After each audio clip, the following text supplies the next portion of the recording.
Welcome to the Art of Badassary, where I explore what it takes to live life on your own terms, break free from the status quo, and unleash your inner badass. Whether you're a rebel at heart or simply seeking inspiration to step outside your comfort zone, this podcast is for you. I'm your host, Mahara Wayman, and each week I dive into the stories, insights, and strategies of those who have mastered the art of badassery and are living life to the fullest. They smile when no one is looking. Welcome to the Art of Badassery, the podcast that explores the extraordinary lives of individuals who have chosen a path less traveled. I'm your host, Mahara Wayman, and today I'm so excited to welcome a true badass and an adventurer, Jo Davis. Now, Jo is a force to be reckoned with, born in the 70s as a military brat and raised in an era where kids were allowed to run wild. But Jo's story is far from conventional. It was love at first sight when she met her husband skydiving almost 14 years ago, and their shared thirst for adventure has taken them on an incredible journey. Jo and her husband made a bold decision in the past year. They shed most of their possessions, packed their suitcases, and embarked on a thrilling chapter of their lives. They're currently exploring the vibrant landscapes of Mexico, immersing themselves in its rich culture and mastering the art of speaking Spanish. But Jo's adventurous spirit doesn't stop there. She is a #1 international best-selling author, a gifted intuitive, a death doula, a Reiki master teacher. Through her organization, Lift a Sister Up, Jo passionately believes in empowering women to pursue their personal and professional dreams. With over 150,000 followers and students, Jo has helped countless individuals tap into their intuitive superpowers, guiding them from big mess to big magic through her one-on-one sessions and transformative course. Today, Jo joins us to share her incredible journey, the highs, the lows, and everything in between. So buckle up, peeps, and get ready to be inspired as we delve into the world of a true adventurer, intuitive healer, and artistic genius. Ladies and gentlemen, Jo Davis. Girl, you make me sound good. Our good girlfriend. So exciting to have you on the program. And, earlier we were chit-chatting and we have a lot of similarities. And we're going to touch on that a little bit later. But can we just open up with how come you're in Mexico and not in Texas? Well, have you seen how hot it is in Texas? That would be the first answer. And I think Texas has lost its mind a little bit recently, as have some other states in our U.S. But the biggest thing for us was, and you probably have stories that can relate to this as well. I definitely feel like you have an adventurous heart. You're definitely a badass, Mahara. But I knew so many people that retired and then dropped dead. I knew so many people that retired from working 40 some years, and 2 weeks after their retirement party, they were diagnosed with a terminal disease. And between David and I, we knew too many people like that. And after COVID, because we were able to work remote and we're able to do all these things, and we're like, do we really need to leave the house? Can we work from anywhere? That's when we decided to travel abroad and really see the world. We had a lot of Mexican friends and fell in love with the Spanish culture. And, honestly, when I moved from Oklahoma to Texas, the Mexican community scooped me up. And my Hispanic friends scooped me up. And they were like, half the time I didn't understand what we were talking about, but they had such love in their heart, and they made me feel so welcome and accepted for Thanksgiving and Christmas and Easter and family holidays and birthday parties. I was enamored by how they connected with each other like a village, like a community. And they all showed up for each other, and they all chipped in, and they all looked out for each other, and everybody had everything they needed because everybody was, aware, and they kind of had their head on a swivel. Like, where are you short? What are you missing? How can I help you? Oh, I have this, you need this. And it just seemed like a very different culture than how I had been raised in primarily these white communities. And so growing up a military brat, I had that diversity and all that connection. And on a military base, everyone's kind of looking out for each other. But since kind of going out on my own as an adult, I really had missed that. And I'd missed that diversity and going into someone's home and smelling like different smells and different textiles and different fabrics and different cultural experiences and the way they ceremoniously honor experiences, like even death. They look at death very differently. And yeah, so I was just like, I want to know more about this community, and I'm curious about everything. But the love that they showed me when I moved to Texas was just, I was enamored by it. So yeah, so we were like, look, we can work from anywhere, let's go. So we pretty much got rid of 99.99% of everything we owned and packed a bag and explored a few places here in Mexico and found a little town that we love. And, we're basically traveling abroad for a year, but, our home base is still in Texas. Our businesses are still in Texas, but we're just exploring. How long did that take? Because I want, you know, it's easy to say, oh, let's just go on a holiday, let's go on a trip, but to actually acknowledge your needs aren't being met where you are at. Many of us go through life and we never acknowledge that. But to actually acknowledge that something is missing and to have the courage to go look for it, I think is quite amazing. And to have two of you be on the same page, let's talk about that. Was that a surprise? No, I mean, not at all. We've had a very effortless relationship. And I think I'm always surprised when people are like, they talk about their relationships as if there's this big struggle. And I'm always surprised by that because I'm like, I don't know, that sounds like a lot of work. Life is short. That sounds like too much work. I'm out. But no, we really work fluidly together.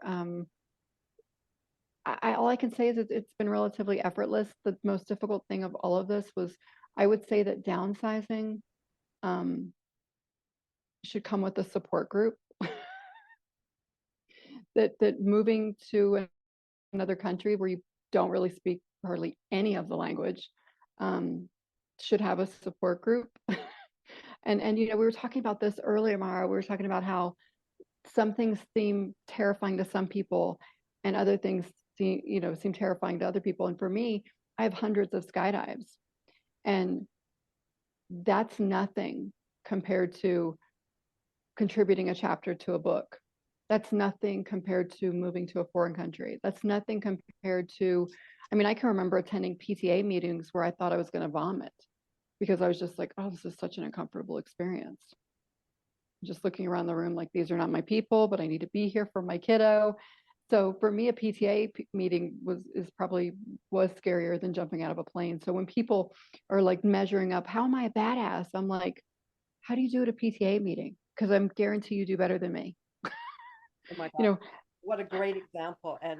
But really what I'm hearing is, first of all, for our individuality, we all have things that we connect with. And today's conversation is not going to go into any other plane of existence because that's not what today's topic is. But there's lots, it doesn't matter what the reasons are. We all have challenges that we agree to take on in this lifetime. What I find interesting is, to your point, there are things in my garage that cannot get rid of. My husband's like, why do we have that? And but you can't. Like there's something. The baby's first dress. And he's like, who gives a shit? And I'm like, what I give a, it's so pretty. It's so cute. So downsizing, downsizing is one thing, but getting rid of stuff because you just, it just doesn't have a connection. There's no energy connected to it anymore. That's a whole different story. And, I immigrated from Jamaica and my family had everything up and it got shipped up on a container to Canada. Well, to England first. And then, again, 2 years later, my dad didn't like it. So we moved to Canada and everything was packed up and shipped in a container. And I still have toys that I played with as a little girl in Jamaica. Now I'm in my late 50s. So these toys are like, 50 years old or plus or more. And I absolutely cannot get rid of them. So kudos to you for doing that. And I fully agree. PTA meetings, man, they're scary. Those women, man, they should serve wine. I'm not much of a drinker, but man, I do not miss those days. So let's talk about actually saying to your community in Texas and your family and friends, how did that conversation go and how was it met? Curious. What's interesting is other people are often uncomfortable with our change. This last, I was in the Creative Life book one. I have a couple books here that I've been in. Um, but I was in the Creative Life book one, and then the second one's getting ready to come out. And the topic is radical self-love. And in my topic in this chapter, I talk about how other people around you, it's an inconvenience. I grew up a people pleaser. I was a caregiver archetype. I was like the chubby girl that was just lucky to get invited, and I'll be the designated driver for eternity.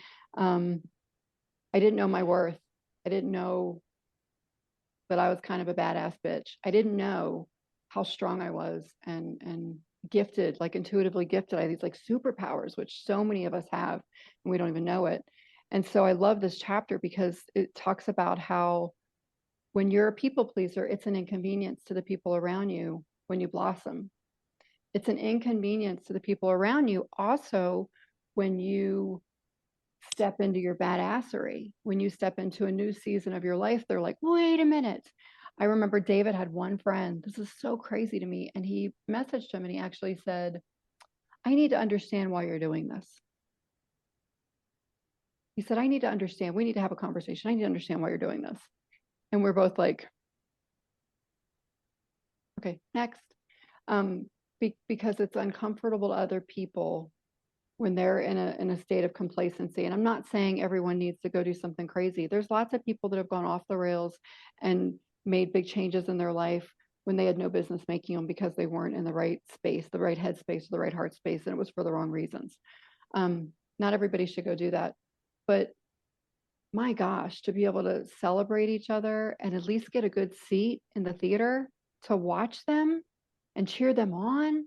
Like I did a post a while back on my Facebook Lift a Sister Up page, and it said, what was it? It was something like, cheer me on or sit down. It was like, cheer me on or sit down and be quiet. Like, we don't need any of that. So yeah, it was very uncomfortable for several people, including my mother. My mother really still doesn't she's like, I still don't understand what you're doing. I'm like, we're traveling abroad. Um, because life is short. We're traveling abroad. Because that's okay for her to kind of digest because it's scary for her. But I think for a lot of people, look at you in this podcast. Like you're doing this thing. And some of your friends aren't doing that thing. And some of them that are very comfortable where they're at and they don't want to be challenged. They don't want to stretch. They just aren't in a season of their life to like exercise that badassery muscle that they all have. They're just not there. They just need a little peace, a little moment. You doing this thing is going to confuse them. It might ruffle them a little bit. It might upset them. They might be like looking for holes to poke in it because it's a threat, or what is it? Our bright light irritates other people's demons. I love that saying. And I think, how I equate it to what I was feeling when you were talking, and thank you for sharing, by the way, was that it's almost as if when we choose to elevate in any respect, it highlights those around us what either where they are at or where they want to be. And it Or what they know they should be doing because life is freaking short, but they're resistant to it. not only are they resistant, but they may also not even have the language because sometimes when I speak to people, and this has happened quite a bit in the 2 years since I'm doing what I'm doing, is I feel like they look at me as if they don't understand the words I'm saying, even though I'm speaking English, because they just don't know that language. We have all been conditioned for most of our lives to live the way you're supposed to live as a privileged upper middle class white or slightly brown person. I'm a person of privilege. I'm Jamaican. I'm, not your average looking Canadian. Well, actually, that's not true. I probably am. But we have societal structures that we agree to fit into. But when those structures are questioned or challenged or changed, many people, they just don't know the word. Like I don't even, I don't know the word to, I don't know this, I don't know this language. I can't be part of this conversation because I either don't know the language, I don't like the language, or I just don't understand it. So I just want to say hats off to you because it's not always easy to forge your own way. Now, I also will say, and I mentioned this to her earlier, Peeps, I am terrified of heights. So when she told me that she would jump out of a plane way before, you know, found it easier to do that than, pressing going to a certain meeting or pressing publish on a book, I was flabbergasted because, I was hyperventilating just picturing it. However, really the bulk of our conversations on this podcast are recognizing that part of being badass is being authentic. And there is nothing wrong with authentically wanting to stay put and do your stuff and marry your childhood sweetheart and live, if that's you, that's great. But if there's part of you that's wondering what's on the other side, how would Spanish sound coming out of my mouth? How would I look as a blonde? How would it be if you know, if you feel the need to question, that's awesome. That's badass. So it's not that you need to jump out of a plane to be a badass, because if that were the case, people, I would not ever be badass because I ain't never jumping out of a plane unless I have to, like to save my life. But being badass really is listening to your needs. And I just want to go back to something you said earlier.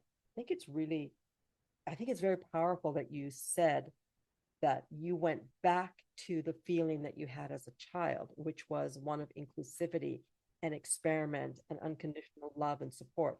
It may have been missing in your adult years for a time, but you found it again, or dare I say, it found you. So it's interesting that we can circle back to what we need if we know what it is that we need and we recognize it when it hits us over the head. Does that make sense? Yeah, and I also think, people go through midlife crisis, and I'm like, I don't know if that's a midlife crisis. I might call it something else, but I feel like we go through these chunks and seasons repeatedly in our life. Like it happens more than once. It's just sometimes it just gets really loud, and sometimes it will bring you to your knees if you don't pay attention to it. But it's a season of unbecoming the thing that you never were to begin with, where you're sort of shedding things. Because look, the years that we grew up, we were feral. Like our parents threw us outside and they were like, come back at dark, and they'd throw snacks out the window. Like we were feral. How we didn't get kidnapped in that white kidnapper van, I have no idea. We were definitely protected by something. But I think that, we grew up in a season where we heard our parents' voices, and the things that they said to us now sound strange to me, but because I've grown out of it. But they said things to us like, be seen, not heard. They said, we were praised for being a helper. We were praised for helping around the house. We were praised for being these soft, delicate, sweet, accommodating, fluffy young women.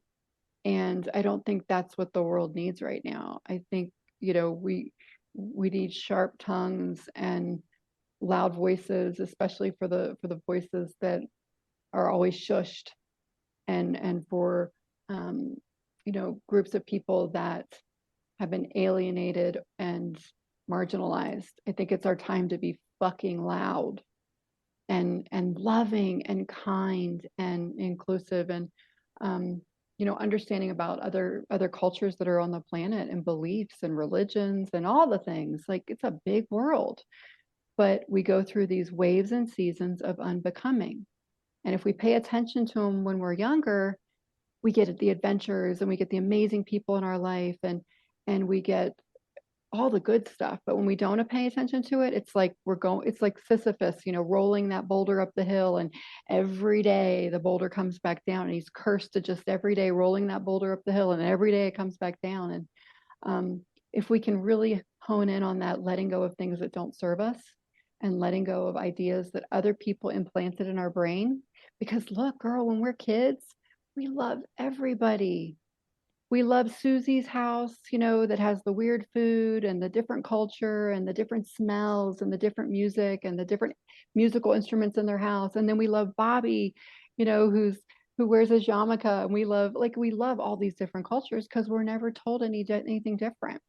So I think these seasons of unbecoming what we're not are badass, and it can be in little choices. Like you're saying, it doesn't have to be some grandiose thing. It can just be accepting an invitation to your friends, priests coming and blessing their house because you're curious about that culture. It can be holding space for someone that's going through a season of their life that you don't relate to, but you can just shut up and sit there and listen.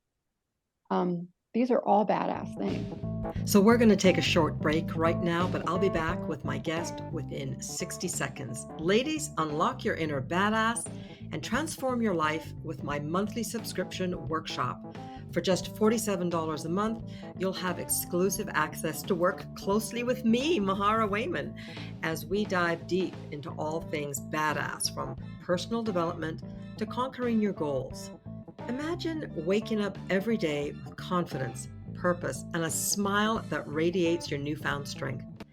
Take advantage of this badass opportunity and join us today at www.mindfulnesswithmahara.com and start your journey toward a happier, more confident you. Smile when no one is looking. You've earned it. So much goodness in everything that you said, and I kept thinking, oh my God, she just said what I was thinking. Oh, she just said what I was thinking. You know what I do for a living, right? What to do for a living. But what I think, one word that I didn't hear you say, but I think is worth bringing up is, and it plays right into this understanding or this idea of unbecoming, is learning to let go of judgment. Oh, and it's a hard one, right? Like you can feel it hit your body. Oh, like I just felt that. Ugh. Yeah, I told the story on another podcast, so I won't go into it here, but I've become very recently, in the last few years, I've become very aware of just how judgmental I am. And I was so filled with judgment about that I had to just stop and go, okay, give your head a shake. And now that I've forgiven myself, I actually can have fun with it. But really, it's one of the things that I talk a lot about to my clients, or they talk to me about, is they don't realize, we as a society often don't realize just how judgmental we are. And there's a reason it came about, and that's another podcast. But for those of you that have never experienced the freedom of letting go of judgment, it is absolutely magical. It is going, the way that you described it, Joe, of being a kid. Children are so close to their source. To their spirituality. They don't know, they may not even be speaking at this point, but they just feel everything, and they come from a place of love, and they feel love, and they express it. I remember saying to someone recently, oh my God, kids, they are so excited about everything. Like, I remember my children coming up to me going, look, mommy, look. And I'm like, what am I looking at? I drew. And I'm like, in my mind, holy, what the hell is that? But to her, it was a castle, right? Mm-hmm. So, I often say we need to work really hard to get back to the true us, the one that isn't frightened of the neighbor, the one that doesn't assume she's bad, the one that doesn't assume she won't be raised, the one that doesn't look in the mirror for mistakes or flaws or pimples or an extra roll of fat. That girl or that boy is just dying to come out again. Like, come out and play. And that's really the crux of being badass, is giving yourself permission to be that little kid again. Because guess what? You're amazing. You're amazing. Okay, so I want to go back to something you said. We don't have a lot of time, but what did you do for a living? And what do you do for a living?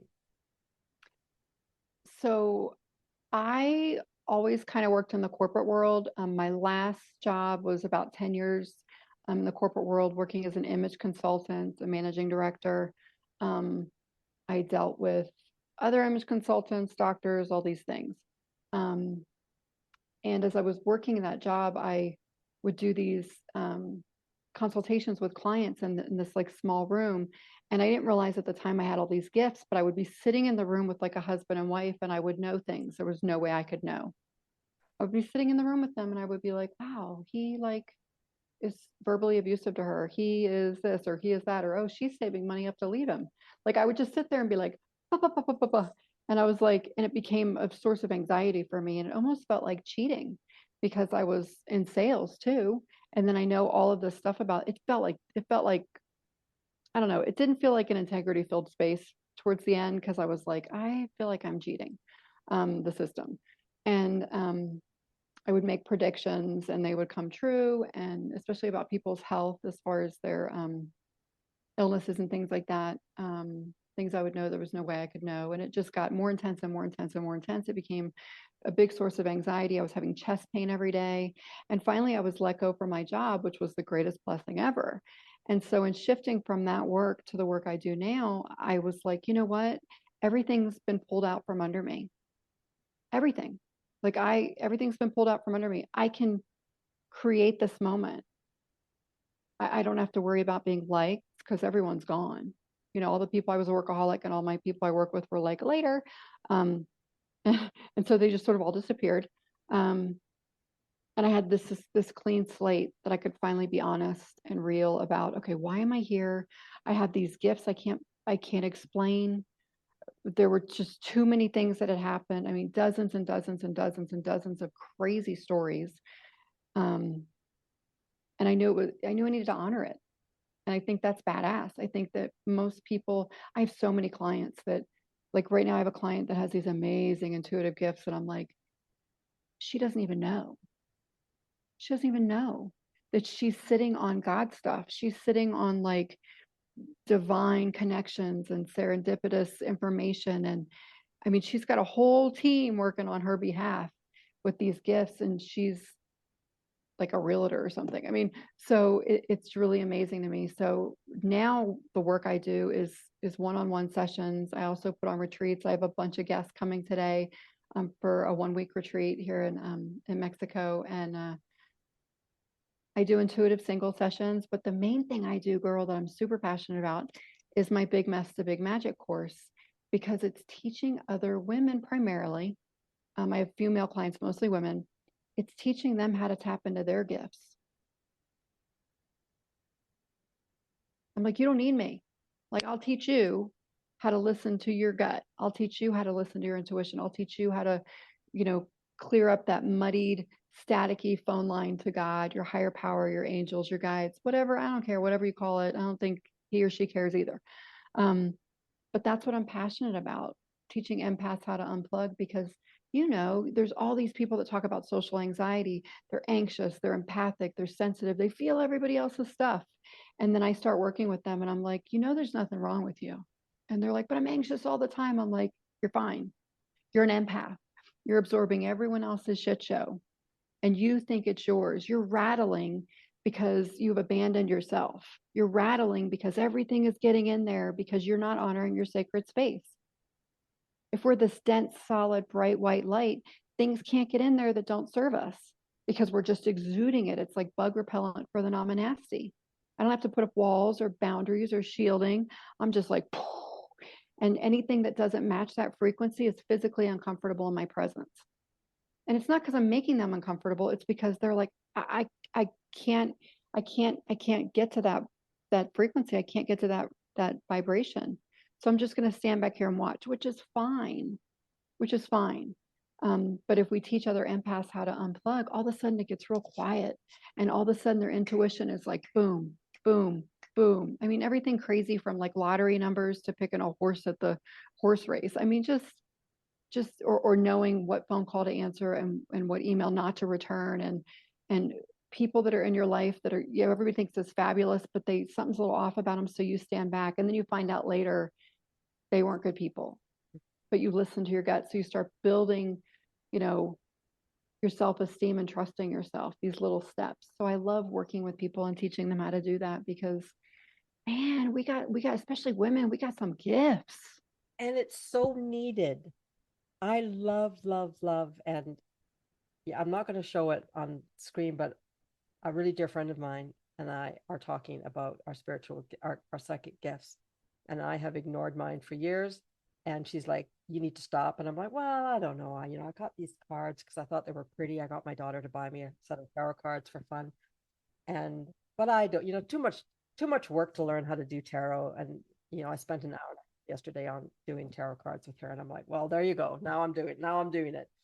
But what I love about this idea, or what you're saying, Joe, is really we are incredibly beautiful, perfect human beings. We are children of the universe.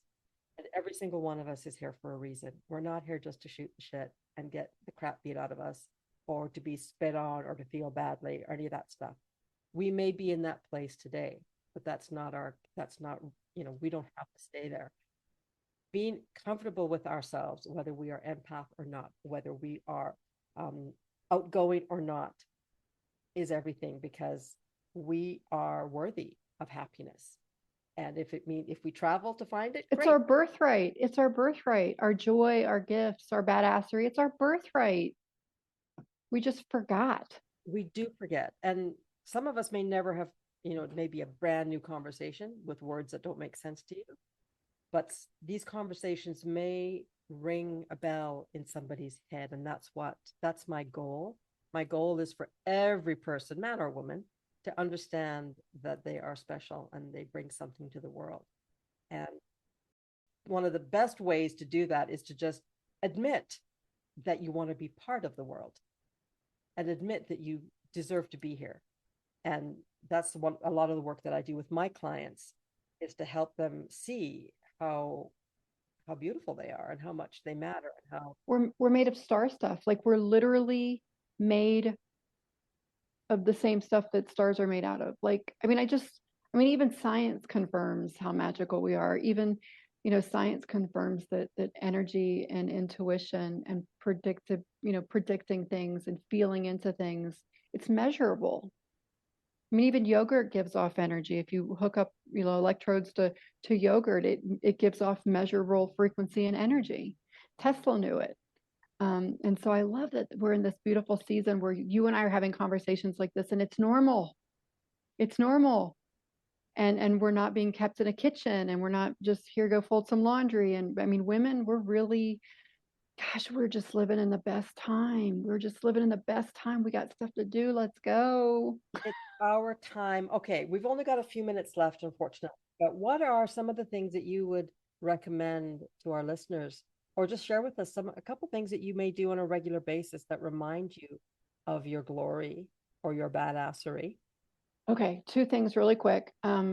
Obsessive. Like, I'm obsessive about these two things. One of them is gratitude.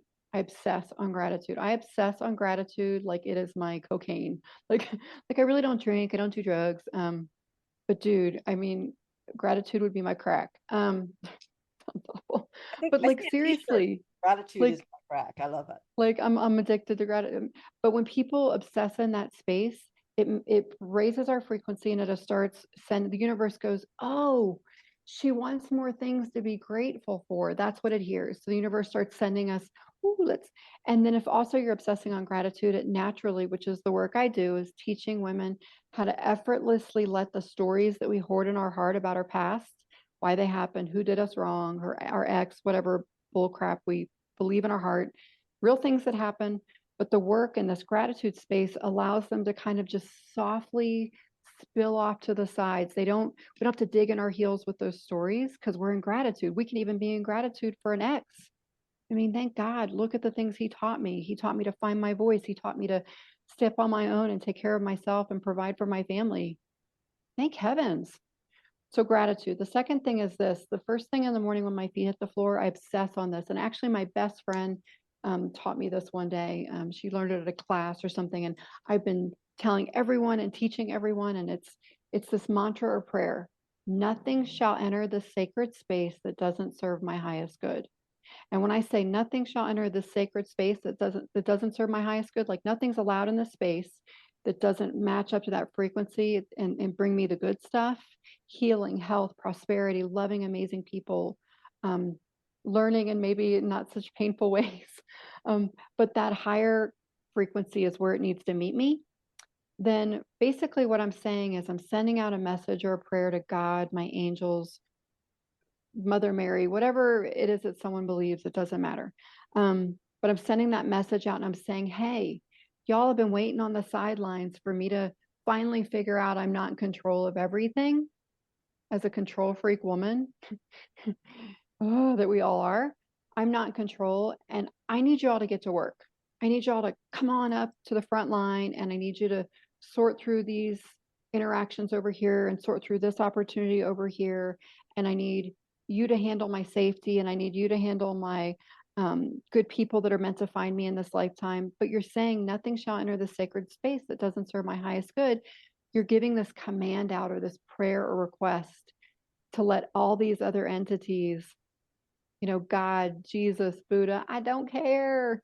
You're putting them all to work, and you're staying in this light. And that's what I do first thing in the morning when my feet hit the floor. And all day long, like when I walk through a doorway of a store, nothing shall enter the sacred space that doesn't serve my highest good. And I'm just imagining being in this light that's exploding out of me and protecting me and loving me and guiding me and curating every interaction coming towards me. And I don't need to worry about any of it. I'm protected. I'm good.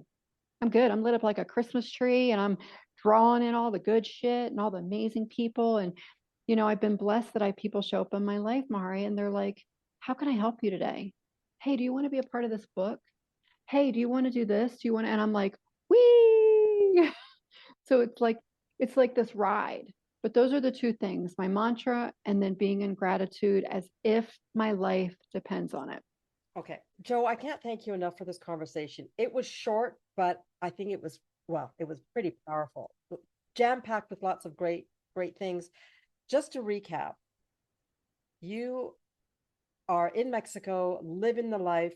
I did hear you say that you've got people that arriving today for a retreat. So God bless you for agreeing on the day that you're starting a retreat.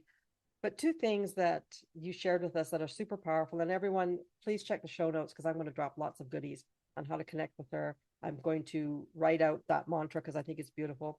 But the two things of real importance that have helped you to become this badass that you are today is living a life of gratitude and saying a mantra first thing in the morning that really just reminds the universe that you're here and you're ready to rock and roll. And for those of you that have never heard this before, the universe has our back. The universe has our back. The universe has our back. But we do have to be careful what we ask for, because if we focus on the negative and all the stuff that we don't want more of, they'll just give it to us. You explained that beautifully earlier. So much laughter in this conversation today, Joe. I want to thank you so much for sharing some time with me. We are going to do this again. Thank you for joining me on the Art of Badassery, the podcast where we talk to real women about real challenges and real things that we do to feel badass every day. My name is Mahara, and I will see you next week. Thank you for tuning in to the Art of Badassery. I hope you enjoyed today's episode and gained valuable insights to help unleash your inner badass. If you found this podcast helpful, please leave a rating or review on your favorite platform. Your feedback not only helps me improve the show, but it also helps others like yourself discover the podcast. Until next time, keep embracing your authenticity and living life on your terms. Here's to you.